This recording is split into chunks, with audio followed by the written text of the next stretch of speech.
د امازان د ګټو په اړه باندې مې ډېر ځله تاسو ته ویلي.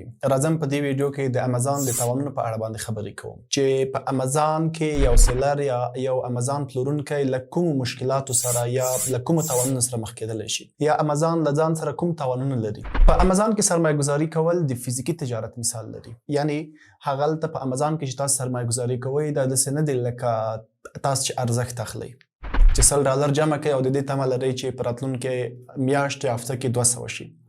په امازان کې سرمایه ګذاري کول د فزیکي تجارت مثال لري. تاسو لاسه چې پیسې وځي د هغه پیسو په مقابل کې تاسو جنس ځان سره لرئ چې هغه جنس تاسو دومره په ارزانه باندې اخیستی وسیږي چې بیرته په ګټه باندې تاسو پلورئ یا خرڅوي. راځم تاوانونه کوم مشکلات امکان لري چې په امازان کې یو سیلر ورسره مخ شي. لومړی مشکل او لوی مشکل هغه پروډکټ هانټینګ دی یا د پروډکټ کار کول یا په ساده ډول باندې که تاسو ته وایم د یو صحیح جنس انتخاب دی. اکثره شاګردان په دې کې ډېره بیړه لري.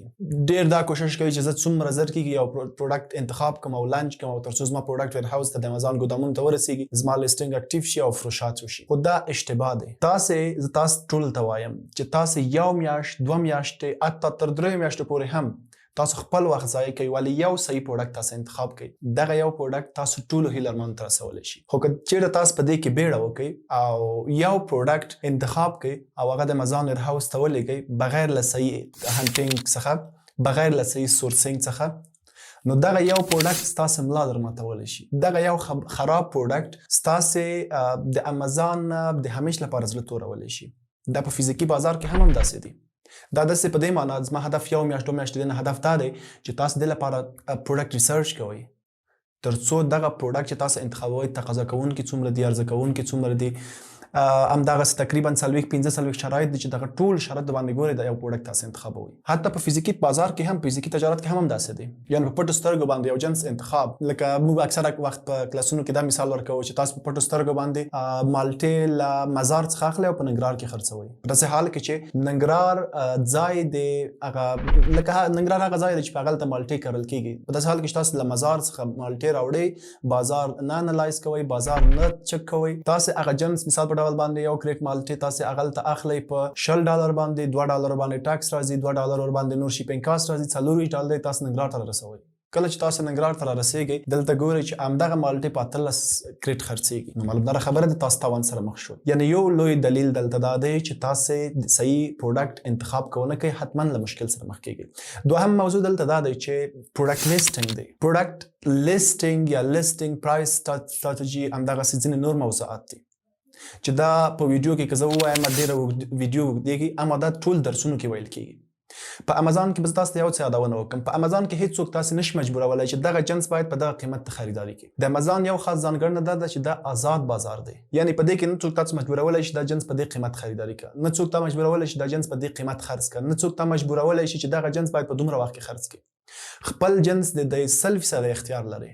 نن یې خرڅوئ سبا یې خرڅوئ په کوم قیمت یې خرڅوئ نه یې خرڅوئ فری چاته ورکوئ. دا د امازان ځانګړنه ده. خو دلته چې دی تاسو ته پکار دی چې ته صحیح هانټینګ وکړې صحیح پروډکټ انتخاب کړي او دغه صحیح پروډکټ لپاره به ته سورس کوي چې د نړۍ په سطحه باندې زه دغه جنس له کوم ځای څخه خریداري کوم چې له نورو ټولو کمپیټیټر څخه بازار ته زه ارزانه عرضه کوم چې هم ګټه راته پکې پاتې شي هم یې ارزانه عرضه کوم. نو اکثره شاګردان چې وایي یا اکثره شاګردان راځي وایي چې زموږ د کاکا زوی یا د ماما زوی په امازان شروع کړی و پرېښود کامیاب نه شو امازان تاوان دی څه دی. هر تجارت ته شروع که همدغه اصول او اساسات چې کوم لري په هغه باندې چې تاسو مخکې لاړ نه شئ معلومداره خبره د مشکل سره مخ کېږئ.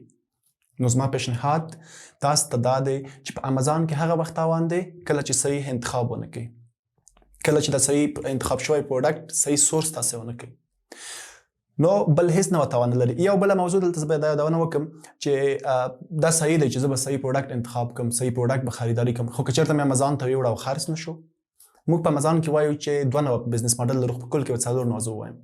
په هول سیل اربیټراژ ډراپ شیپینګ کې امکان نه لري چې په تا باندې پروډکټ په سټاک کې پاتې شي ځکه چې دا تاسو په هغه لیسټینګانو کې ځئ چې هغه ښایسته فروشات لري مخکې. که چېرته تاسو یو داسې یو لیسټینګ کې یو سیلر ځئ چې په اربیټراژ ډراپ شیپینګ او هول سیل کوي ولې پروډکټ نه خرڅېږي دا په دې معنا چې دوی په امازان کې کفر وکړي په امازان هیڅ نه پوهېږي.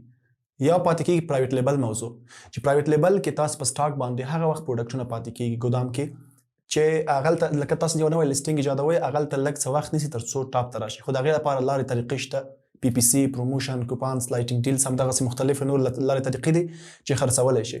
نو په امازان کې چې دی بل تاوان یا بل مشکل دا کېدلی شي زیاتره اکثره شاګردان چې دوی د اکاونټ د بندېدلو خبره یا موضوع را یادوي. اکاونټ امازان خپلې پالیسیانې لري، خپل رول قوانین لري. که ته هغه فالو کې هیڅ وخت به مشکل سره مخ نشوي.